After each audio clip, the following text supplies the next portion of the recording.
дархости президенти Федератсияи Русия Владимир Путин. Ногуфтанамона шумора сюрприз интизорай. Метавонанд ки барои шумора проблема кунанд. Яъне ҷарима мекунанд ё ки видварениятон мекунанд. бахшида ба омади моҳи шарифи Рамазон хушхабар аз ширкати дорувории Шифофармо барои шумо.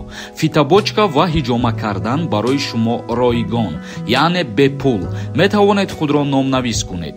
Инчунин доруҳо бо нархи арзон барои зиёд кардани риш ва мӯи сар, доруҳо барои сангу намаки гурдаро нест кардан ва нест кардани простатит. Ба рақамҳои рӯи экран дар тамос бошед. Ассалому алайкум ба ҳама тамошобинони барномаҳои Сорбон Сафаров. Тамошобинони азиз, моҳи шарифи Рамазона ба ҳамаи шумо муборак мегӯм ва худованд кунад ки дар ин моҳи муборак ҳама дуоҳо ва ибодатҳои мо мустаҷоб шавад. Худованд кунад ки бо чандин солҳои дигар дар Рамазон могу шумо зинда ва сарбаланд бошем.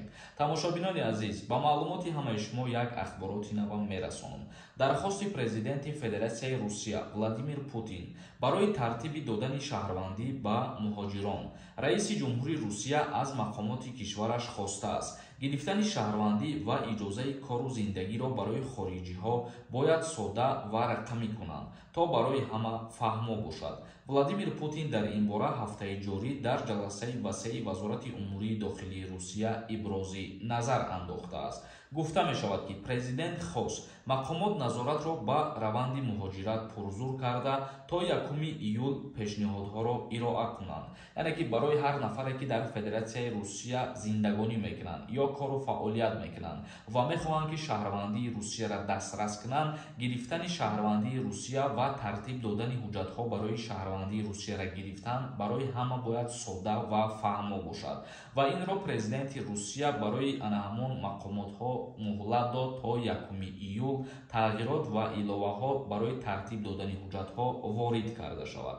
Дар натиҷа ба гуфтаи президент теъдоди зиёди муҳоҷирони ҳузурашон ғайриқонунӣ муайян шуд ва ихроҷи чунин муҳоҷирон 2% афзудааст. яъне ки дар ҳолати тахт кардани ҳуҷҷатгузориҳои нав маълум карданд ки чандин муҳоҷирои дигар ғайриқонунӣ кору фаъолият мекунанд ва инчунин дар ин ҷо қайд намуданд ки ҳар нафаре ки ба ҷиноятҳо даст заданд шаҳрвандии Русия ба он нафарҳо дода нашавад.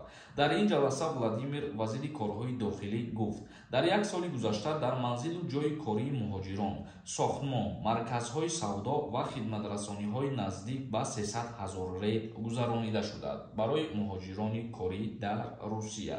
Тамошобинони азиз, ин буд як ахбороти нав ба маълумоти ҳамаи шумо расонидем. Акнун комментарияҳоро хонда ба саволҳои шумо ҷавоб мегардонам. Дар ҳамиҷа оиди конкурсе ки дар канали ма рафтесай камтарак суҳбат мекунам, нафарҳое ки тамошо кардесен билет харидорӣ кардана фаромӯш накунед. Имрӯз барои шумо як аксияи хурдакак мекунем. Ба 500 рубл 3 дона билетон метиҳем. Номерои WhatsApp ки дар рӯи экран дидесен, дар ҳамин номерои WhatsApp картаи Сбербанкам ҳастай. Карта ба номи Мунис меброяд. Сумтона мепартоен ва чектона дар ҳамин WhatsApp роӣ мекунен, ҷошда билети шуморо равон мекунем. Шанса аз даст натиҳен, чӣ қадаре ки шумо бисёр билет хариден, шанси бурд кардани шумо зиёд мешавад. Ва нафарҳое ки бисёр билет мехаранд, ногуфта намона шуморо сюрприз интизорай. Конкурси ма 68 дона приз дорад, 2 мошин, конвертҳои пулӣ ва 10 телефон. Садриддин нависонда: ассалому алайкум ака, оё билети ҳарбӣ нигодни дошта бошӣ? Ба хизмат мебаранд, илтимос ҷавоб медоден.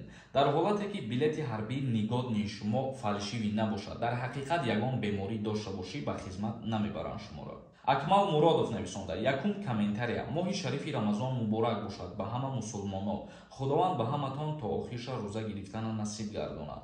Амин бародари азиз, худованд ҳамаи моро ҳифз ва ҳидоят кунад ва худованд ватани азизи моро аз балоҳо ва офатҳо нигаҳбон бошад. Ҷурабек нависонда: салом бародар Сорбон. Сорбон додар барномаи гузашта навиштаҳои маро нахондед. Саволи навиштаи ман чунин аст: моҳи апрел мигратсионкам тамом мешавад, вале патен моҳи июл ба охир мерасад. Ҳаминро мегуфтед ки чӣ маслиҳат медиҳед? Худованд дар паноҳаш бошад. ҳазор раҳмат ки маслиҳатҳои муфид аст. ҳазор раҳмати калон бародари азиз, лекин аз сабабе ки баъзеи шумо то охири видеоҳоро тамошо намекунед, баъд мегӯед ки ба саволҳои мо ҷавоб намегардонӣ. Ман ба саволи шумо аллакай чандин маротибае ки ҷавоб гардондастам бародарҷони азиз. Дар ҳолате ки мигратсиони картаи шумо тамом мешавад ва патенти шумо муҳлат дорад, метавонед ки граница бигзаред, биёед боз ба ҳамун патентон кору фаъолиятона идома бидиҳед. Мунисҷон нависонда: ассалому алайкум, акаҷон мегуфтӣ финали конкурс кай баргузор мешавад? Билет чанд қай дигар мондагиаед?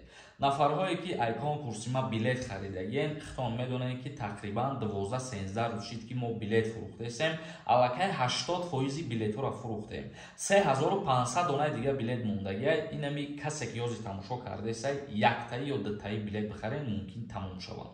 Куллоб нависонда: ассалому алайкум, акаи Сорбон, камтар дар бораи гражданин маълумот медодем. Падари ман гражданини РФ, ҳуҷҷат чӣ хел гражданин бигирем? Илтимос ҷавоб диҳед. Дар бораи менависам. Дар ҳолате ки падари шумо гражданини Россия бошад ва шумо дар Федератсияи Русия қарор дошта бошед, ба воситаи падартон ҳақ доред ки гражданини Россияро дастрас кунед. Идибек нависонда: ассалому алайкум, ака, ман 10 бор шид менависам. Регистратсияи ман 2 моҳ шид буд шидай, а патентам споридесам. Баъд чӣ мешава? Ягон ответ медодем. Дар ҳолате ки шумо дар Россия қарор доред, регистратсия ва патент барои шумо ҳуҷҷати зарурӣ мебошад.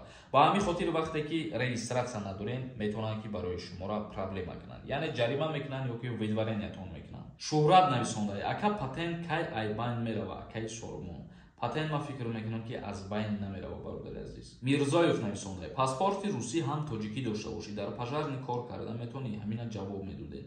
Дар ҳолате ки двойное гражданство дошта бошед, бале, метавонед ки дар ҷумҳурии Тоҷикистон ё кору фаъолият кунед, ё ки дар Федератсияи Русия, агар ки маълумоти донишгоҳӣ дошта бошед. Баҳодур Каримов нависонда: ассалому алайкум, акаи Сорбон, падари ман гражданини Россия мебошад.